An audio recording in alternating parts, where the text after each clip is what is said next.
Herbie? Herbie hits a ball when it's 4 feet above the ground. Now, I don't know about you, but if it was me, 4 feet, I mean, come on. How am I going to get enough power on that to crank it out of the park? Okay, now you'd have to be really tall to make that a normal swing. I don't know. 4 feet is the height above the ground that the ball was hit with a velocity of 120 feet per second.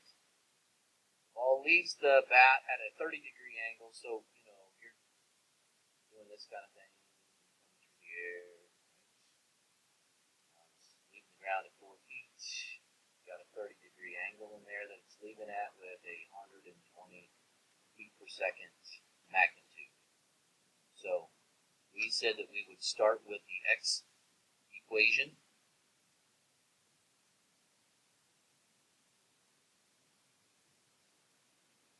And what would that x equation be? We know that we're looking for the time that it reaches 350 feet away from home plate. So what would be the coefficient for the t? 120 cosine 30. And if I take the 120 cosine 30, 350. Now you said you were wondering if you got it right. Could have just looked on the answer sheet that's posted online in Canvas.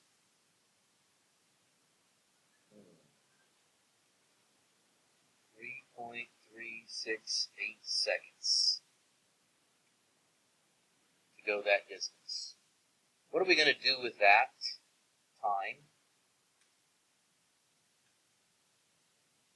Plug it into what? The y equation. Negative 16 times 3.368 squared plus 120 sine. Don't forget to change this to sine, okay? That would really mess things up. Times, let's see, 3.368 plus what? 4. Okay, how high off the ground are we? If you haven't typed it in, please do so now. Figure out how high off the ground we are.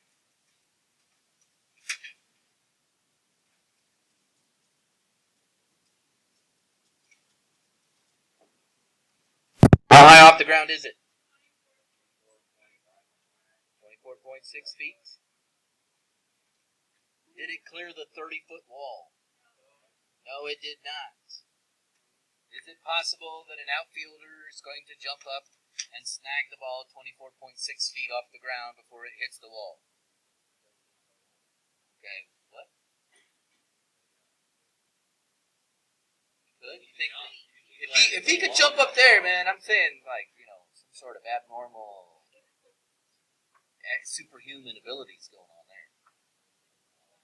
The X-Men, some power that we haven't heard of. Okay, so that's question 44. Yeah, it said odds. Yeah. Okay. Now, I do want to ask you guys a question about this while we're talking about it. What's the point of eliminating the variable? Isn't that the idea of substitution? And we would say things like, pick one of the equations, which is the easiest one to solve for t. Which one would that be? Oh, the first one? Because it's already solved for t? And what did you put into the other equation? X. Have we eliminated the variable t? You mean we're done? Oh, okay. Now, if you're graphing it, you're going to get a parabola, obviously, that's opening up. That's been shifted down 3 units. But if you get a problem like that on the test, man, that is like gift wrapped. Seriously. It's that simple? No. Okay. Oh, okay. I thought it was no homework.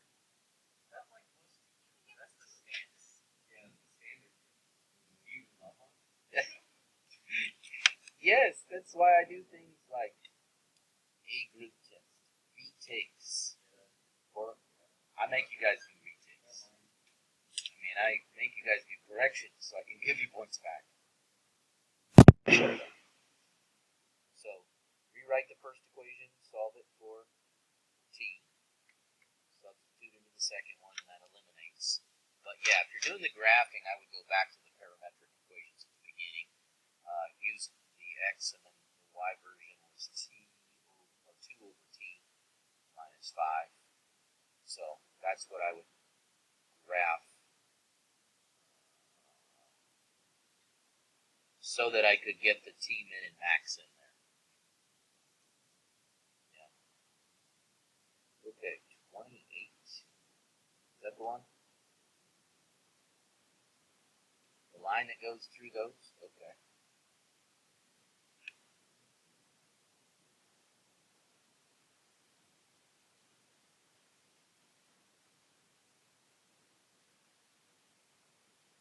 So we got negative 3, 3,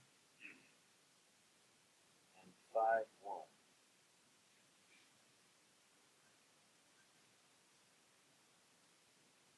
So slope. Difference in the y values. Difference in the x values.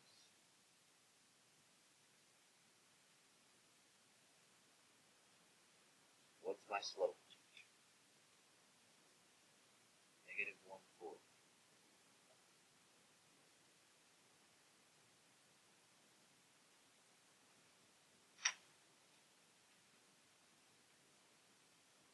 Multiply top and bottom by t. I would probably choose to replace those right there with the y and the x.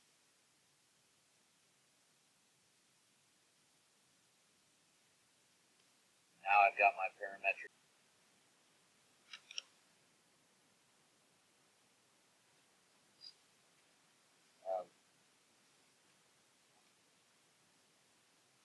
I'll be right with you in a second. So if I solve these for x and y, I would have x equals 4t plus 5, and y is equal to negative t plus 1. Now, Mr. Hensley, which would you like me to use, the x or the y, in order to find the parametric or the parameters for t? Okay, he's suggesting that we use the x. Okay, so that would be,